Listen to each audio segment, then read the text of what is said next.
Tuhan Yesus Kristus. Haleluya. Amin.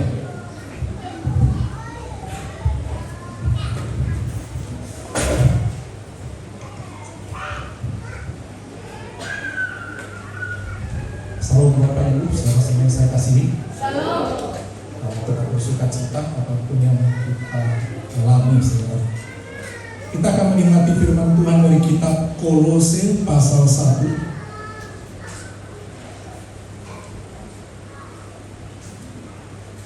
Kolose pasal 1 ayat 24 dan ayat yang ke-29 sampai ayat yang ke-29.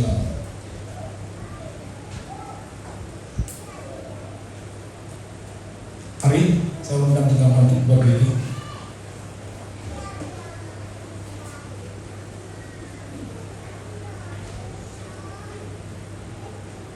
Kita Kolose pasal 2 ayat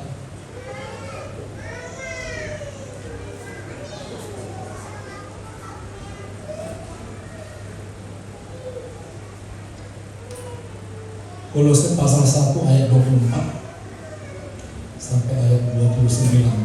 Saya mulai ayat yang ke-24. Sekarang aku bersuka cita bahwa aku boleh menderita karena kamu dan menggenapkan dalam tubuhku apa yang kurang pada penderitaan Kristus untuk tubuhnya, yaitu gereja. Aku telah menjadi pelayan jemaat itu sesuai dengan tugas yang dipercayakan Allah kepadaku untuk meneruskan firman-Nya dengan sepenuhnya kepada kamu, Yaitu rahasia yang tersembunyi dari abad ke abad dan dari keturunan ke keturunan, tetapi yang sekarang dinyatakan kepada orang-orang kudusnya. kepada mereka Allah mau memberitahukan betapa kaya dan mulianya rahasia itu di antara bangsa-bangsa lain, yaitu Kristus ada di tengah-tengah kamu, Kristus yang adalah pengharapan akan kemuliaan. Dialah yang kami beritakan, bila mana tiap-tiap orang kami nasihati dan tiap-tiap orang kami ajari dalam segala hikmat untuk memimpin tiap-tiap orang kepada kesempurnaan dalam Kristus. Itulah yang kuusahakan dan kupertemukan dengan segala tenaga sesuai dengan kuasa-Nya yang bekerja dan membuat kita. Puji Tuhan, silakan dulu. Berbahagia kita yang suka mendengar firman Tuhan dan mau belajar melakukannya. Saudara, surat Kolose ini ditulis oleh seorang Rasul Paulus. Dari sekian banyak surat-suratnya ke berbagai kota, surat ini dititip melalui seorang yang bernama Epafras pada tahun 16 Masehi. Satu kali Epafras, salah seorang murid yang telah menjadi percaya dan melayani di kota Kolose. Dia sebagai gembala di kota Kolose. Dia penduduk asli kota Kolose, itu Epafras. Dia melayani dan banyak jiwa-jiwa dimenangkan. Tetapi seiring bertambahnya jiwa-jiwa, datang ajaran-ajaran lain yang mengacaukan iman jemaat, yang membuat jemaat itu merasa terganggu sebab ajaran itu bertentangan dengan ajaran yang mereka terima daripada Epafras, di mana mereka mengajarkan bahwa tidak cukup hanya percaya kepada Yesus Kristus. Kita harus mengikuti filsafat-filsafat. Kita harus menghormati filsafat-filsafat. Misalnya saudara, filsafat itu dikatakan salah satu adalah harus mau menyembah malaikat. Kemudian juga harus menghargai bumi ini dengan segala unsur-unsurnya. Bumi ini ada unsur tanah, maka kita harus menghargai tanah ini. Bumi ini punya udara, maka kita juga harus menghormati udara. Bumi ini ada api, kita juga harus menghargai api. Bumi ini ada air, kita harus menghargai air. Itu contoh-contoh filsafat di zaman kuno bahwa mereka harus hargai, hormati, sembah. Bahkan ada agama sampai sekarang menyembah matahari. Demikian juga ajaran-ajaran tentang adat istiadat. Dalam ajaran itu dijelaskan tentang mana makanan yang bisa dimakan. Demikian juga tentang menghargai hari-hari. Mereka mengatakan bahwa kita harus menghargai dan hanya beribadah itu pada hari Sabat, yaitu hari Sabtu. Dan ini sangat mengacaukan iman jemaat. Dan satu kali dia teringat kepada seorang hamba Tuhan senior daripada Epafras, yaitu Rasul Paulus. Tapi dia ternyata melihat Rasul Paulus sedang dipenjara di kota Roma. Dia dipenjara bukan karena dia melakukan pelanggaran hukum, tidak. Tapi dia karena memberitakan Injil dengan militan dan membuat dia harus dipenjara. Oleh sebab itu, pergilah Epafras ke penjara. Dia mencurahkan isi hatinya bagaimana pergumulannya. Dan salah satu surat yang sudah kita baca tadi, yaitu di pasal 1 ayat 24 dan 25, mendorong Epafras tetap melayani, mendorong juga jemaat untuk tetap setia pada pengajaran firman Tuhan. Saudara, dalam hidup kita ini, saudara, tidak lepas daripada tantangan atau persoalan. Demikian juga di dalam melayani. Epafras merasa sangat kesulitan sehingga dia bertemu dengan Rasul Paulus dalam penjara. Di dalam penjara bukan enak. Makanan yang serba kurang, dianiaya. Bahkan ketika dia melayani pun teraniaya, dilempari, dihina, dirajam, dan lain sebagainya dialami. Tetapi dia tetap semangat melayani Tuhan. Paulus bukan yang dulu lagi yang menghina Tuhan. Di situ dia ditangkap Tuhan, berubah total. Seharusnya kita juga demikian. Kalau kita sudah menjadi pengikut Tuhan, kita harus ada satu sifat yang memang kelihatan perubahan yang lebih nyata. Mungkin perubahan itu tidak langsung semuanya bisa berubah, tetapi selama kita hidup dan makin mengenal firman Tuhan, harusnya kita ini ada satu penambahan, perubahan ke arah yang lebih baik, sehingga kita bisa menjadi berkat. Demikian juga Saulus yang menjadi Paulus, ditangkap oleh Tuhan, dia langsung berubah dari penganiaya menjadi pemberita Allah. Dan begitu dia merasakan besarnya kasih Tuhan yang menyelamatkannya, yang harusnya dia dihukum tapi menjadi diselamatkan. Yang tadinya dia penganiaya menjadi pemberita Injil yang militan. Bahkan dia menghargai pelayan itu dengan rela menderita, rela mati bagi Tuhan. Topik ayat kita adalah ayat 24. Saudara, bersukacita kalau kita mendapat rezeki berkat lancar itu wajar. Tapi heran kalau dikatakan sekarang berbeda dengan yang dulu. Sekarang aku bersukacita. Jadi sukacita itu macam-macam. Kalau kita dapat hadiah, rezeki, semua beres, wajar kita bersukacita. Tapi bersukacita dari memiliki hal materi, kita mungkin dihadiahi satu mobil mewah, berapa lama sukacitanya mungkin hanya hitungan jam. Setelah mungkin kena lumpur sedikit atau terdores sedikit, penyok sedikit, sukacita bisa hilang. Kalau kita dapat rumah yang mewah, mungkin baru-baru berapa hari begitu senang. Setelah beberapa hari sukacitanya hilang, karena di rumah juga terjadi perselisihan, terjadi kemalingan dan sebagainya. Sukacitanya lenyap. Ada orang bergumul supaya anaknya berhasil. Setelah berhasil, anaknya mengecewakan, sukacitanya hilang. Tapi inilah yang dialami oleh Rasul Paulus. Sekarang aku bersukacita bahwa aku boleh menderita karena kamu. Wah, gimana ya?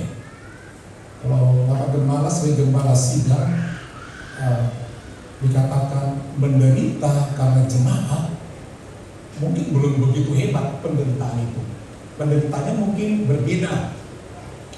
Tapi di sini dikatakan, sekarang aku bersuka cita bahwa aku boleh menderita karena kamu, karena jemaat. Ini aneh. Kenapa dia justru bersuka cita? Banyak orang berusaha menghindari yang namanya penderitaan. Bersuka cita bahwa aku boleh menderita, malah bersuka cita. Karena kamu, karena orang lain. Dan menggenapkan dalam tubuhku, dalam tubuh Rasul Paulus, apa yang kurang pada penderitaan Kristus. Wah, apa artinya dia? Apa yang kurang pada penderitaan Kristus? Digenapkan dalam tubuhnya. Apa kurang penderitaan Kristus itu? Penderitaan Kristus itu bukan berarti kurang. Karya keselamatan itu tidak kurang. Dia sudah katakan sudah selesai. Penderitaan Kristus itu sempurna untuk menyelamatkan manusia. Semua orang yang mau percaya, bertobat, diubahkan, sempurna penderitaan Tuhan. Pengorbanannya sempurna, kasihnya sempurna. Jadi penderitaan ini apa yang masih kurang? Di dalam pelayanan Tuhan Yesus telah pergi, siapkan tempat bagi orang yang setia kepadanya. Tetapi pemberitaan Injil belum berhenti. Diperlukan orang yang terus mau menderita, rela menderita untuk orang-orang. Itu yang disebut dengan menyempurnakan. Sebab banyak lagi orang lahir yang belum terima Tuhan, yang jatuh bangun. Siapa yang melayani? Perlu orang yang rela menderita di dalam tubuh. Jadi melayani itu, saudara, penderitaannya ada macam-macam. Penderitaan secara batin, tertekan, bisa dihina. Penderitaan secara jasmani, lapar, diusir, dilempar di penjara, disiksa, dianiaya, jasmani.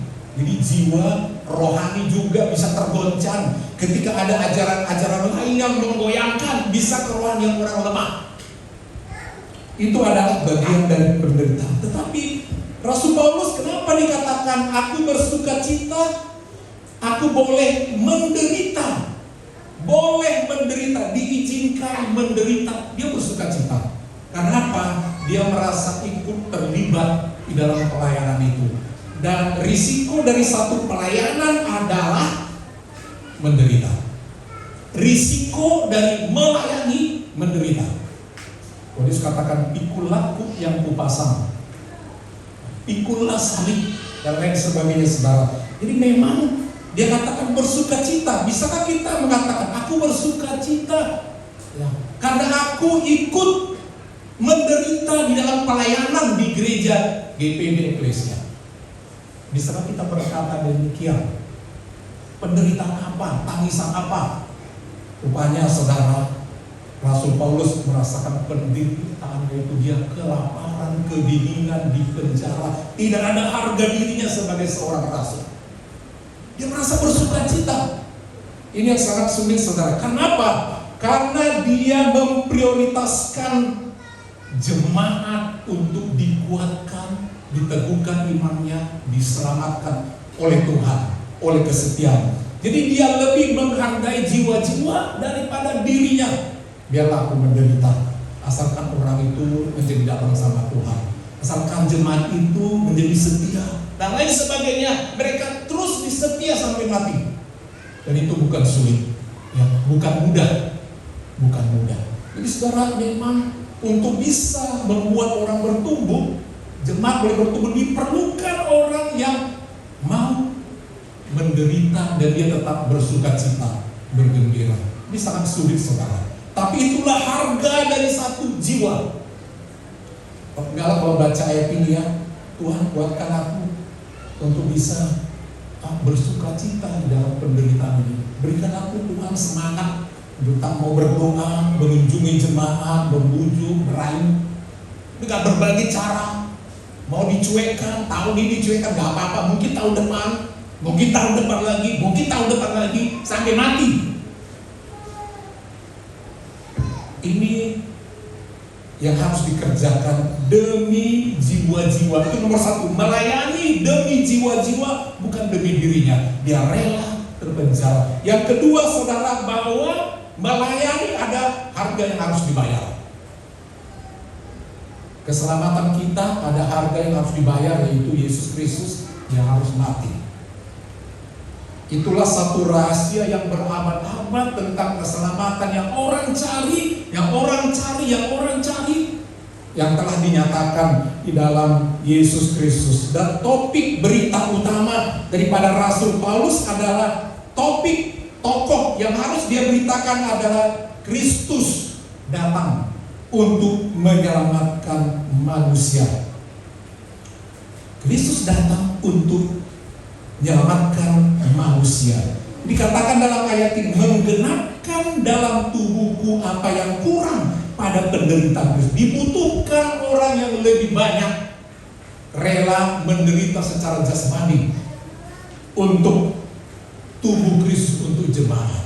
Bagaimana kita mengaplikasikan ini? Contoh yang sangat sederhana. Saudara capek berkunjung, berdoa, mengingatkan. Itu kan buat tubuh Kristus. Saudara capek akan sakit mungkin karena kerja, buat pekerjaan Tuhan, apapun itu, bertukang, apa saja. Kan bukankah itu juga bekerja supaya jiwa-jiwa ada tempat beribadah di sini lebih nyaman? Bukan kita juga kerja keras buat pembangunan. Dengan apa? Untuk apa bangunan? Kalau tidak ada jiwa-jiwa yang kita bawa buat datang mengisi gereja. Jadi semua itu berpusat, menderita kita. Tubuh kita ini capek, keringatan, minta ampun, berbau. Itu juga adalah bagian untuk tubuh Kristus. Kita rela menderita. Jadi memang kita harus bersyukur kalau jemaat dilibatkan ikut menderita, nah harus bersyukur. Amin Bapak Ibu. Ini itu harga dari satu kepercayaan. Kita diminta. Sebabnya kita perlu punya bangunan. Kita perlu tempat yang bisa beribadah, bisa menyembah lebih meriah, lebih semangat, turun hadirat Tuhan, ada kuasa mujizat di tempat yang lebih nyaman. Saudara, ini yang sangat penting dalam hidup kita. Diperlukan orang yang tetap bersuka cita walau dikasih tugas dan dia menderita. Jadi kalau kita terlibat dalam proyek itu dan kita ikut dalam penderitaan itu, saudara kasih, kita nanti dikatakan mendapat bagian kemuliaan daripada surga. Kita dapat mahkota yang luar biasa daripada Tuhan. Kita lihat saudara dari Yesus Kristus yang digambarkan. Jadi perlu kita, topik daripada pelayanan kita, khotbah kita bukan tentang diri saya, bukan tentang keluarga saya, bukan tentang keahlian saya, bukan tentang seseorang, tapi sosoknya adalah tentang Yesus Kristus. Siapa Yesus? Itu topik pelayanan kita adalah berpusat kepada satu nama, yaitu Kristus. Itu yang mau ditinggikan. Sebabnya setiap gereja pasti punya salib, menggambarkan cerita Yesus yang disalibkan dan yang telah bangkit. Dengan kebangkitannya kita dibebaskan. Itu sebabnya melalui kebangkitannya kita beribadah, rayakan kebangkitannya setiap hari Minggu, yang merubah ibadah Sabtu dari Taurat. Kita tidak lagi hidup karena sunat, kita tidak hidup lagi karena nggak boleh makan anjing, nggak boleh makan babi. Masih ada Kristen seperti itu. Nggak boleh makan, minum teh, kopi, nggak boleh. Itu bagian daripada Taurat. Kenapa nggak sekali yang lain? Masih banyak lagi urutannya. Tapi kenapa yang lain boleh? Kita beribadah bukan berdasarkan Taurat lagi. Kita beribadah bukan berdasarkan hari-hari lagi, bukan. Tapi berdasarkan Yesus yang bangkit, mengalahkan maut, kuasa iblis. Dia bangkit dan menang. Dan kita juga bersuka cita. Itu sebabnya berubah kita beribadah. Hari ke-7 disebut dengan hari Minggu. Dan hari Minggu itu disebut dengan hari Tuhan. Kenapa disebut hari Tuhan? Tuhan bangkit. Tuhan bangkit. Tuhan bangkit. Itu yang membuat kita menang. Kalau dalam Taurat kan hukumnya, kalau kita masih dalam Taurat, mata ganti mata, gigi ganti gigi, kamu harus ini, harus ini. Kita hidup karena melakukan, siapa yang mampu. Kita hidup karena kebangkitan daripada Yesus Kristus. Jadi Injil yang kita beritakan sentralnya adalah Yesus, bukan denominasi gereja. Yesus yang ditinggikan, bukan sosok-sosok yang lain, karena di dalam diri Yesus terhimpun semua kebenaran Allah. Pasal 1 ayat 15 ayat ini, Kolose tadi, siapa Yesus Kristus? Dijelaskan perikop ini oleh Lembaga Alkitab Indonesia, diberi judul Keutamaan Kristus. Ada orang mengatakan tak cukup Kristus, kita perlu berdoa kepada Bunda Maria, Santo Yosef, dan lain sebagainya. Saudara, Alkitab mengatakan Yesus cukup bagiku. Dialah gambar Allah, ayat 15. Tadi lain. Tidak ada orang yang melihat Bapa di surga. Tidak ada orang yang bisa melihat Roh Kudus. Dia mesti jelas, bisa kita lihat. Dialah gambar Allah yang tidak kelihatan, Allah yang tidak kelihatan, tetapi menjadi terlihat di dalam diri Yesus. Amin. Dialah gambarannya yang sulung, dia yang paling utama dari semuanya. Tidak ada yang lain. Daripada segala yang diciptakan, artinya sebagai manusia dia dicipta dari Roh Kudus. Dari semua makhluk ciptaan, ada malaikat, ada hewan, binatang, bangsa-bangsa, warna-warni kulitnya, bahasa logatnya, adatnya. Tapi dikatakan dari semua yang datang menjadi manusia yang unggul dari yang diciptakan, dialah Yesus Kristus, gambar yang kelihatan. Dan karena dia kelihatan, dia bisa makan, minum, capek, sedih, takut sebagai manusia. Walaupun dia si pencipta itu sendiri. Yang kedua, di ayat yang ke-16, siapa Yesus? Karena di dalam dialah, di dalam Yesus telah diciptakan segala sesuatu. Amin.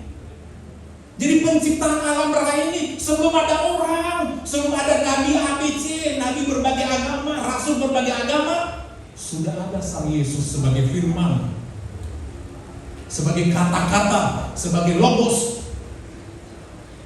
Apa tugas dia sebelum dia menjelma menjadi manusia? Di dalam dialah, di dalam namanya, di dalam dialah telah diciptakan segala sesuatu yang ada di sorga. Amin. Apa yang ada di sorga? Macam-macam. Ada malaikat-malaikat, ada kerub-kerub, ada makhluk-makhluk yang luar biasa, makhluk-makhluk roh. Semua perlengkapan surga, istana. Ya. Ada air yang mengalir, macam-macam. Ada kota yang mulia, ada makanan yang luar biasa. Telah diciptakan segala sesuatu yang ada di surga dan yang ada di bumi. Jadi semua ciptaan yang ada di bumi ini Yesus mencipta. Yang kelihatan dan yang tidak kelihatan. Ada dicipta yang tak kelihatan? Ada nggak? Adalah malaikat-malaikat, kan nggak kelihatan. Malaikat yang jatuh, yang menjadi roh jahat, menjadi setan, menjadi gondolu, menjadi kuntilanak, menjadi begu ganjang, dan lain sebagainya. Itu tak kelihatan. Ya, itu roh-roh jahat. Itu malaikat yang jatuh, tak kelihatan. Sama kita gak kelihatan, karena kita makhluk fisik. Hanya orang tertentu yang bisa lihat. Dan kalau saudara sempat bisa melihat itu, saudara gak bisa tidur. Saudara lihat tiba-tiba, datang ke rumahku, bentuknya begini. Saudara pasti ketakutan tiap hari, karena lihat di mana-mana banyak roh jahat dalam wujud. Tapi untung saudara nggak bisa lihat. Bersyukur nggak? Tapi kalau ketakutan kami melihat banyak penghuni datang itu menggoda rumah si Anu. Tengok, datang itu. Dikatakan yang tak kelihatan itu diciptakan oleh Tuhan, dan baik singgasana maupun kerajaan, singgasana kerajaan apapun di surga, di dunia ini ada banyak singgasana kerajaan demi kerajaan, itu diizinkan oleh Tuhan. Baik pemerintah maupun penguasa, segala sesuatu diciptakan melalui Dia. Melalui siapa? Yesus. Dan untuk Dia semua orang harus taat. Saudara yang terkasih, ini kalau kita baca terus ayat ini sampai ayat 23, luar biasa bagaimana keutamaan Kristus. Di dalam beriman ini yang paling utama, saudara, kita melihat Kristus, yaitu firman yang menjadi manusia dan tinggal di tengah-tengah kita. Dia rela menderita, dan itulah yang membuat Rasul Paulus rela menderita, karena Yesus menderita. Dan tidak cukup penderitaan itu kalau tidak ada orang yang mau menderita untuk tubuhnya, yaitu jemaat. Saudara merasa jemaat? Saudara tubuh Kristus, dan saya juga tubuh Kristus. Diperlukan orang yang rela menderita. Dan kalau saudara boleh menderita untuk tubuhnya, itu jemaat. Tapi katakan dalam ayat ini saudara menjadi bagaimana? Lalu bersukacita. Bersukacita karena ikut menderita. Dan tugas kita sebagai anak-anak Tuhan adalah untuk meneruskan firman itu, pengajaran itu. Ayat yang ke-25 pasal 1 ini saudara, kita lihat. Ayat ke-25. Aku telah menjadi pelayannya sesuai dengan tugas yang dipercayakan Allah kepadaku, untuk meneruskan firman-Nya dengan sepenuhnya kepada kamu. Jadi dia merasa mendapat tugas yang dipercayakan Tuhan kepadanya. Dikatakan tujuannya adalah untuk meneruskan firman-Nya. Karena firman Tuhan itu diteruskan, bagaimana caranya? Dia pakai orang-orang tertentu dengan ilham Roh Kudus meneruskan firman itu dengan menulis dalam gulungan-gulungan kertas papirus. Dulu bentuk gulungan, ditulis firman itu dengan ilham Roh Kudus berdasarkan abad-abad. Perjanjian lama ke perjanjian baru ada jarak ribuan. Bagaimana Musa menulis zaman dulu? Disalin ulang, salin lagi, dan sekarang zaman modern bentuk cetak, ditulis dari bahasa asli Ibrani, dicoba dalam bahasa-bahasa Latin, bahasa-bahasa sekarang, bahasa-bahasa daerah, diteruskan. Demikian juga perjanjian baru yang ditulis dalam bahasa Yunani, dijelaskan dalam bahasa Inggris, berbagai versi, terus dicoba di sana. Supaya apa? Supaya orang mengerti. Yang tidak mengerti bahasa Ibrani, bahasa Ibrani sekarang aja berbeda dengan bahasa Ibrani zaman kuno. Bahasa Ibrani orang Israel modern jauh berbeda, banyak kosakata yang bertambah. Seperti bahasa Indonesia juga, bahasa yang termasuk bahasa termuda di dunia, itu terus berkembang.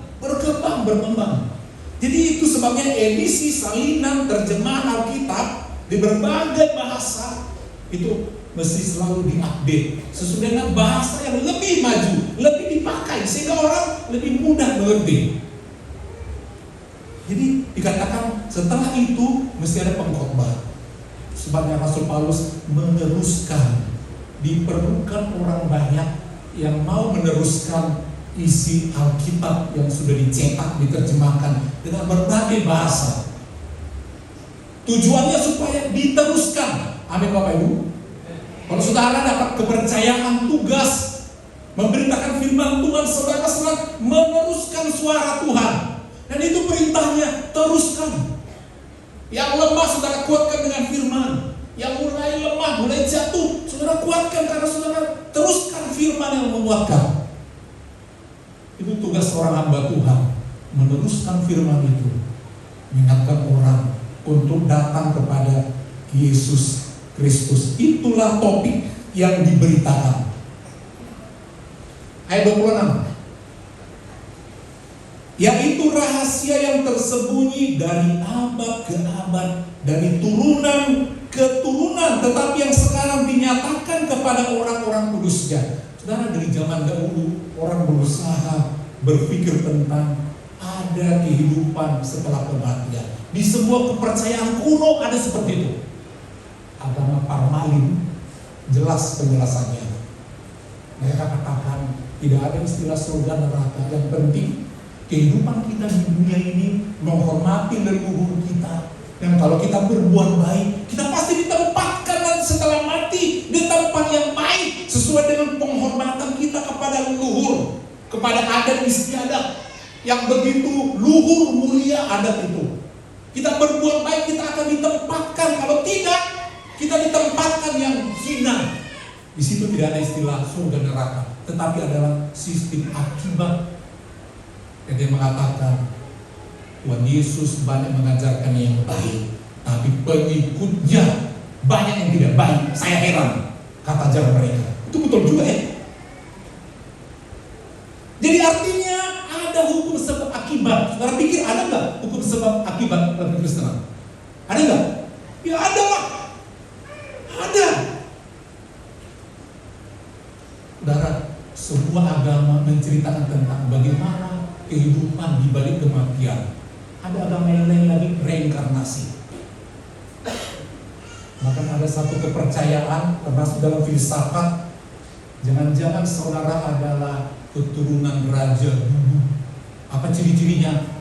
Kalau saudara punya karisma yang hebat, saudara berbakat memimpin, jangan-jangan kalian itu adalah reinkarnasi dari raja-raja dulu. Benar juga ya pengajaran seperti itu. Itulah filsafat. Ada orang yang selalu gak beres, selalu sial. Jangan dulu kau itu reinkarnasi penjahat. Dulu kau penjahat, karena muncul lagi ke dunia yang baru, penjahat katanya. Untuk kita tidak punya pengajaran seperti dia. Jadi artinya semua meyakini ada rahasia tentang kehidupan, tentang keselamatan. Berabad-abad orang teliti dengan berbagai budaya agama. Tapi sekarang sudah disikapkan oleh Tuhan. Sebenarnya semua itu rahasianya ada di dalam Yesus Kristus. Amin. Dialah keselamatan itu. Dialah yang kami beritakan, dikatakan oleh Rasul Paulus, rahasia yang tersembunyi dari abad ke abad, dari turunan ke turunan, tapi sekarang dinyatakan kepada orang-orang kudus melalui para rasul, para nabi, para pendeta, para pastor, para guru Injil, guru agama, penginjil yang berdasarkan Alkitab. Dinyatakan. Ayat 28, dialah yang kami beritakan. Bila mana tiap-tiap orang kami nasihati. Jadi pusat pemberitaan kita siapa sekarang? Siapa? Yesus Kristus. Apa ajarannya? Yang kita ajari, saudara. Tiap-tiap orang kami nasihati, yang tiap-tiap orang kami ajari dalam segala hikmat untuk memimpin tiap-tiap orang kepada kesempurnaan di dalam Kristus. Jadi di mana kesempurnaan itu? Di dalam Kristuslah sempurna kita bisa diselamatkan. Ada satu kepastian di dalam diri Yesus Kristus, saudara. Jadi pusat pemberitaan kita, tokoh yang utama adalah siapa, saudara? Siapa? Saudara ragu akan keselamatan saudara? Ragu? Tadi katakan sudah sempurna ya. Jadi sudah pasti. Tidak ada ragu-ragu. Tuhan Yesus melalui sabdanya tidak ada yang tidak pasti. Kalau Tuhan sudah bersabda melalui Yesus Kristus, semua pasti. Di dalam pengajarannya, di dalam setiap kitab, baik perjanjian lama, kitab Amsal, kitab Taurat, semua kitab Mazmur, dijelaskan, dibuatkan tentang siapa Yesus Kristus itu, saudara. Ia menggenapi semua janji-janji Tuhan. Dia sempurna. Itu sebabnya dia jelas mengatakan mau masuk surga Akulah jalan.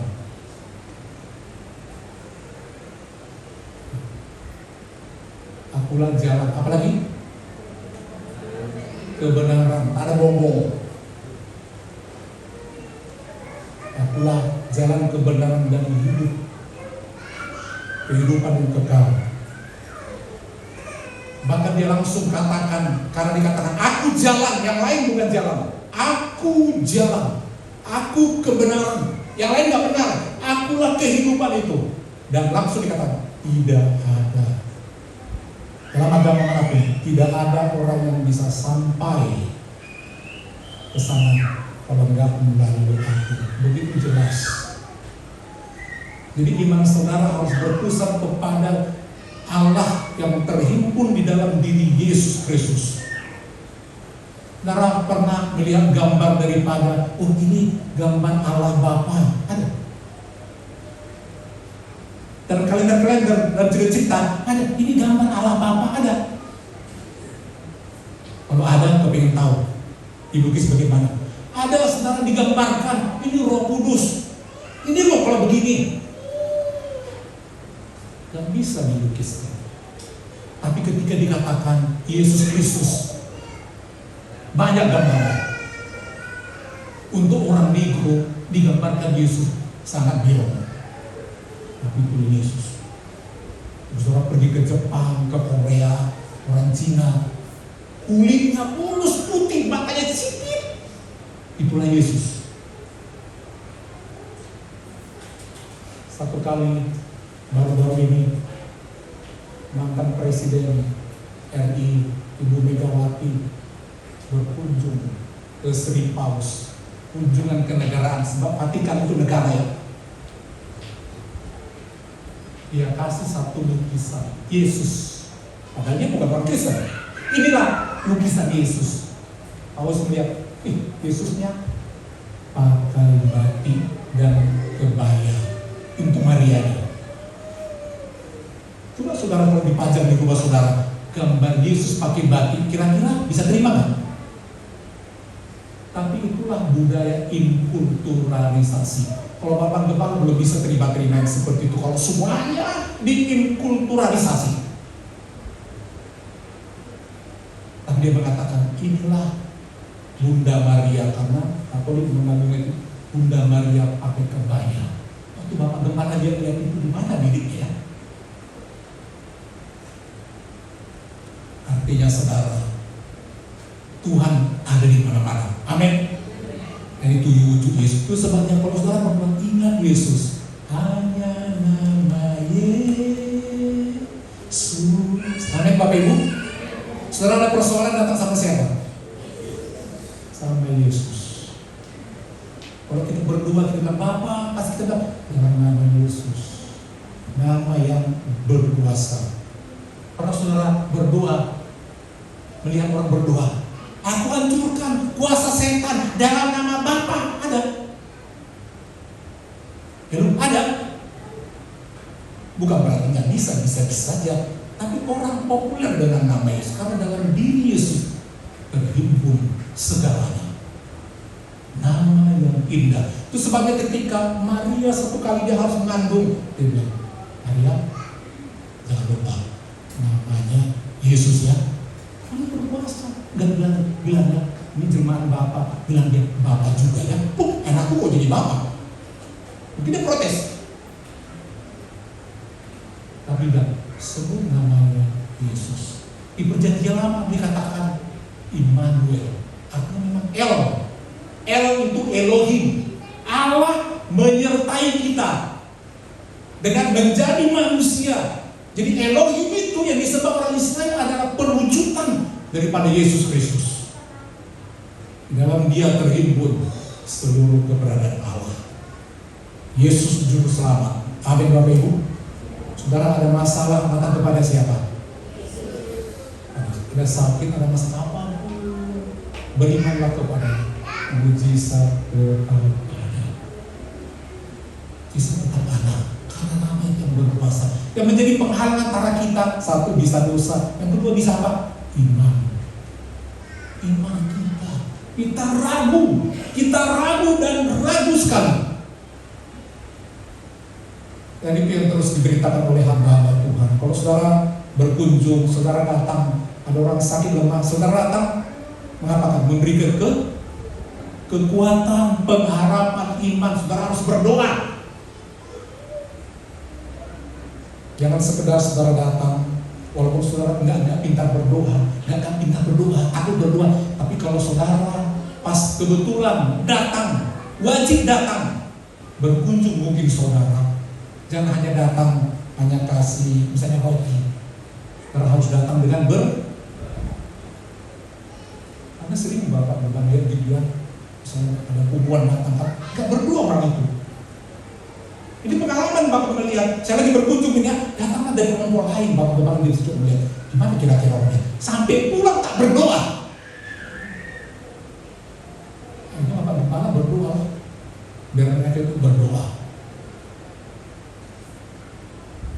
Mari lagi berkunjung ke Ibu Angel karena sakit jantung. Ada juga situ sakit. Memang Bapak Gembala nggak berdoa, cuman Bapak Gembala pegang tangan orang yang sakit itu, dia sakit gula, ibu-ibu. Ada bapaknya nggak boleh pegang lama-lama, ya bapaknya ada juga. Bapak Gembala cepat sembuh Bu ya. Itu aja, nggak pernah ngancang jemaat orang. Amin. Walaupun nggak salah sih berdoa, tapi jaga juga etika. Tersinggung pula, itu kan di gereja lain. Tapi tetap Bapak Gembala pegang Bu, sembuh ya. Ya senang sekali. Suaminya mengatakan, terima kasih Pak ya, terima kasih. Dalam nama Yesus. Mari kita bagi menjadi saudara.